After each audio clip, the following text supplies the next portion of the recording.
بسم اللہ الرحمن الرحیم۔ سہارا اللہ کے نام کا جو کہ رحمان الرحیم ہے۔ تمام تعریفیں اس ذات حق کے لیے جو رات کی تاریکی میں زمین پر چلنے والی چیونٹیوں کے قدموں کی آہٹ سے بھی آگاہ ہے۔ تمام درود و پاک ہو محمد مصطفیٰ صلی اللہ علیہ وآلہ وسلم کی ذات اقدس پر اور آپ کی پاکیزہ آل پر، کروڑوں رحمتوں کا نزول ہو اصحاب پیغمبر پر، امہات المومنین پر۔ اما بعد، عزیزان گرامی قدر، معزز مہمانان گرامی، سب سے پہلے سب لائق تحسین ہے مرکزی جمعیت اہل حدیث فورم کہ جنہوں نے اتنی پیاری محفل کا انعقاد کیا کہ جس میں تمام مکاتب فکر کے چہرے نظر آ رہے ہیں۔ گویا ایک امن کا پیغام ہے اس سیرت مصطفیٰ صلی اللہ علیہ وآلہ وسلم کانفرنس کے انعقاد سے، ایک وحدت کا پیغام دیا جا رہا ہے۔ اور یقیناً یہ وہ وقت ہے کہ جب امت مسلمہ اپنی ذمہ داریوں کو پہچان کر، وقت کی حالات کی نزاکتوں کو دیکھ کر تمام کلمہ گو آپس میں جڑ جائیں۔ میں آج پشاور کے اندوناک واقعہ، دہشت گردی کا واقعہ، اس کی مذمت کرتا ہوں، اور دوسرا اس سیرت کانفرنس کے پلیٹ فارم سے ہمیں سیرت محمد مصطفیٰ صلی اللہ علیہ وآلہ وسلم کی اس وقت جتنی ضرورت ہے کہ دنیا تک رسول اللہ کی سیرت کو پہنچائیں، عملی اعتبار سے شاید اس سے پہلے اتنی ضرورت نہ تھی۔ اسلام کی بقا، مسلمانوں کی بقا، مسلمانوں کی عزت اور وقار وہ تبھی محفوظ ہے جب امت سیرت مصطفیٰ پہ چلے۔ اسلام کے انقلاب کو، رسول اللہ کے انقلاب کو سمجھنے کے لیے ضروری ہے سیرت مصطفیٰ کو پڑھنے کی، سیرت مصطفیٰ میں غور و فکر کرنے کی۔ ذرا مقام نبوت سے ہٹ کے دیکھیے، رسول اللہ تنے تنہا فرد ہیں، عرب کی وہ تپتی ہوئی سرزمین جس میں بت پرستی عام ہے، ہر گھر میں بت، ہر ذہن میں بت، ہر دل میں بت۔ وہ معاشرہ جو طبقاتی نظام میں بٹا ہوا تھا، وہ معاشرہ جس میں بیٹیوں کو زندہ درگور کیا جاتا تھا غیرت کے نام پر۔ کیا وجہ ہے کہ ایک تنے تنہا شخص اٹھتا ہے اور اس کی تحریک پوری دنیا پہ چھا جاتی ہے؟ وہی عرب بدلتے ہوئے نظر آتے ہیں، وہی پیشانیاں جو بتوں کے سامنے جھکتی تھی وہ اللہ کی بارگاہ میں جھکتی ہوئی نظر آتی ہے۔ رسول اللہ نے کیا کیا؟ رسول اللہ نے آتے ہی پیغام توحید نہیں دیا، بلکہ 40 سال عرب کے اس تپتے ہوئے ماحول میں اللہ کے نبی کا کردار رحمت بن کر ٹھاٹھے مارتا رہا اور عرب کو سیراب کرتا رہا۔ وہی جھوٹے خداؤں کی پرستش کرنے والے بے اختیار پکار اٹھے، یہ صادق ہے، یہ امین ہے۔ اپنی صداقت بھی منوائی، اپنی امانت بھی منوائی، اس کے بعد پیغام توحید دیا۔ 2-3 مسائل تھے عربوں کی سوسائٹی میں۔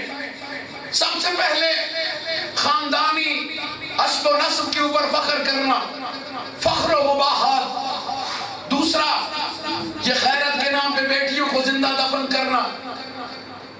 تیسرا ہتی خانی، شعر و اشعار، غزلیں، یہ عرب ادبیات جو آج بھی موجود ہیں، سبع معلقہ 7 قصیدے، وہ شاعری کا مجموعہ۔ اس شاعری کا عنوان کیا ہوتا تھا؟ عورت کی زلفیں، گھوڑا، تلوار، جنگ، قتل و غارت۔ اس سے بڑھ کے ان کے کلام کا کوئی موضوع نہ تھا۔ اللہ کے حبیب نے ان سے اشعار کو چھڑوا کر اللہ کے قرآن پہ لگا دیا، اللہ کے قرآن کی تلاوت کی دعوت دی۔ اللہ کے رسول نے اس معاشرے میں جس میں بیٹیوں کو زندہ دفن کیا جاتا، اپنی لخت جگر فاطمہ الزہرا آتی تو اٹھ کر نے کہ بیٹیاں انسان کے غیرت کا مسئلہ نہیں، یعنی بیٹیاں زحمت نہیں ہوتی بلکہ اللہ کی رحمت ہوتی ہے۔ رسول اللہ نے اس معاشرے میں جس میں گھوڑے کی تو اہمیت تھی، غلام کی کوئی اہمیت نہ تھی۔ آج بھی ہمارے معاشرے میں کسی کی گائے بھینس مر جائے تو لوگ افسوس کے لیے جاتے ہیں، اس وقت بھی کسی کا اگر گھوڑا مر جاتا تو لوگ افسوس کے لیے جاتے، لیکن کسی کا غلام مر جاتا تو کوئی پوچھتا نہ تھا۔ اس معاشرے میں جس میں غلاموں کی کوئی حیثیت نہ تھی، اللہ کے رسول نے بلال جیسوں کو زمین سے اٹھایا اور اپنے سینے سے لگا کر دنیا کو پیغام دیا کہ کسی گورے کو کالے کے اوپر، کسی کالے کو گورے کے اوپر کوئی فضیلت نہیں، اللہ کے نزدیک معزز وہ ہے جو صاحب تقویٰ ہے۔ اور حضرت بلال رضی اللہ تعالیٰ عنہ، وہ مالک نے مکہ کی ترپتی سرزمین پہ لٹایا ہے، سینے کے اوپر پتھر ہے، کمر کا گوشت پگھل پگھل کر مکہ کی سرزمین پہ جذب ہو رہا ہے، لیکن زبان سے آہد آہد نکل رہا ہے۔ بلال کی یہی ثبات قدمی تھی کہ آج 1400 سال کے بعد دنیا جس کو غلام سمجھتی تھی، آج دنیا اسی بلال کو سیدنا بلال رضی اللہ تعالیٰ عنہ کے نام سے جانتی ہے۔ عرب کا وہ معاشرہ جو خاندانوں میں بٹا ہوا تھا، خاندانی فقر و مباحات میں، عرب نیشنلزم میں بہت مضبوط تھے، لیکن اسی معاشرے میں سلیمان فارسی ایک عجمی جب رسول اللہ کے در اقدس پہ آتا ہے تو میرے آقا عالمین کی رحمت نبی سلیمان کے متعلق فرماتے ہیں، السلیمان من اہل البیت، شما سلیمان ہماری اہل بیت میں سے۔ تم کس طبقاتی نظام میں پڑے ہو؟ عزیزان گرامی، خود رسول اللہ کی سیرت امن کا پیغام تھی، وحدت کا پیغام تھی۔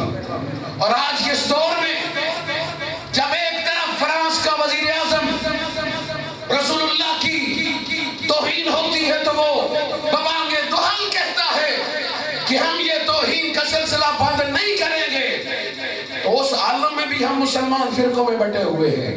جب دشمن اتنی ناپاک جسارت کر رہا ہے، ہماری جانیں قربان ہو اللہ کے رسول کے اوپر، جب رسول اللہ جیسی ہستی کی توہین ہو رہی ہوتی ہے تو مسلمان ممالک کے حکمران کہاں سوئے ہوئے ہیں؟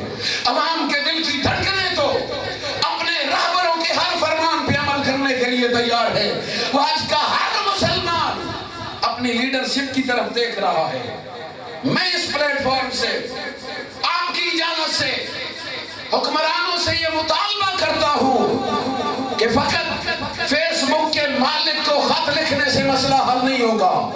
جب تک مسلمان فرانسیسی سفارت کو بند نہیں کریں گے اپنے اپنے ممالک میں، رازق اللہ کی ذات ہے، امریکہ رزق دینے والا نہیں، اسرائیل رزق دینے والا نہیں، فرانس رزق دینے والا نہیں۔ ہمیں ان کی اشیاء کا بھی بائیکاٹ کرنا ہوگا، ہمیں ان سے سفارتی تعلقات اس وقت تک بند کرنے ہوں گے جب تک فرانسیسی وزیر اعظم کروڑوں اربوں مسلمانوں سے معافی نہیں مانگتے اور یہ توہین کا سلسلہ بند نہیں کرتے۔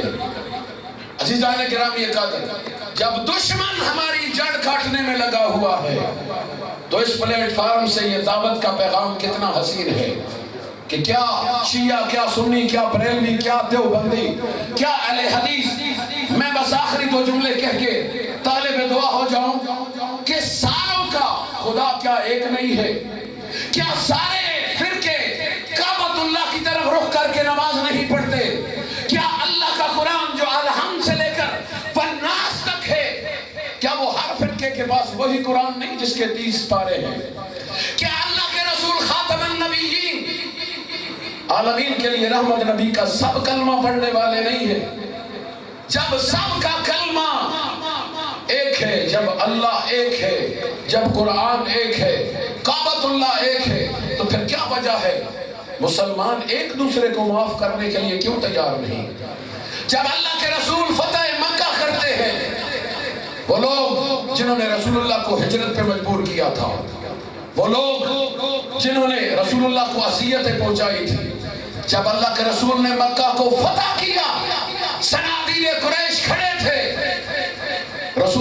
پوچھا تم مجھ سے کس سلوک کی توقع کرتے ہو؟ کہا تو کریم ابن کریم ہے، اچھائی کی توقع کرتے ہیں۔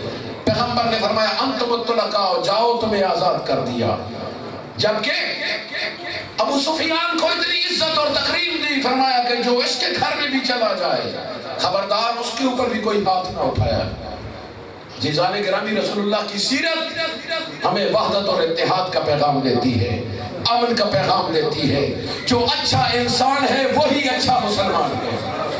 میں آخر میں پھر جمعیت اہل حدیث کا شکر گزار ہوں اور دعا گو ہوں کہ اللہ ان کی توفیقات خیر میں مزید اضافہ کرے اور معاشرے میں امن کے پیغام کے حوالے سے، فرقہ واریت کی مذمت کے حوالے سے، دہشت گردی کی مذمت کے حوالے سے ان جیسے پلیٹ فارم کا انعقاد ہوتا رہے گا اور انشاءاللہ ہمارا معاشرہ آگے بڑھتا رہے گا۔ والسلام۔